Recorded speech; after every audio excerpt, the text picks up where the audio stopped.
साल में मुताद्दद पैदावारों का हुक्म। मसलन अगर किसी ज़मीन में साल में कई फसलें होती है तो हर फसल से उश्र लिया जाएगा। जैसे मसलन यूपी वगैरह या बिहार वगैरह के अंदर जो बहुत सी ज़मीनें ऐसी है जिसमें 3-3 फसलें होती है।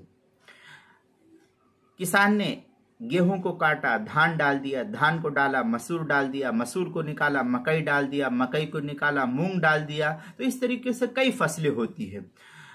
सब इलाकों के अंदर नहीं, बाज़ इलाकों के अंदर। तो जहां जिस तरीके से जो भी फसल होगी, मैंने पहले कहा था कई एक वीडियो में कि इसके लिए ना ही साल का गुजरना ज़रूरी है और उश्र के लिए, और ना ही जो है इसके लिए कोई निसाब मुकर्रर है, बल्कि जिस वक्त जो पैदावार होगी, जितनी फसलें होगी, उन तमाम फसलों के एतबार से उश्र का वजूब होगा।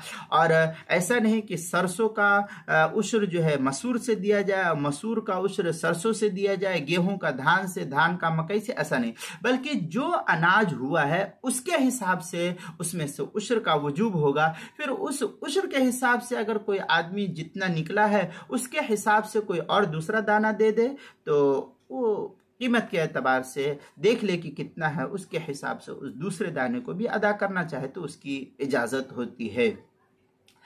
तो अगर किसी ज़मीन में साल में कई फसलें होती है तो हर फसल से उश्र लिया जाएगा। मकई हुआ तो मकई में अलग उश्र है, गेहूं हुआ तो गेहूं में अलग उश्र है, मूंग हुआ तो मूंग में अलग है, मसूर है तो मसूर में अलग है, सरसों है तो सरसों में अलग है।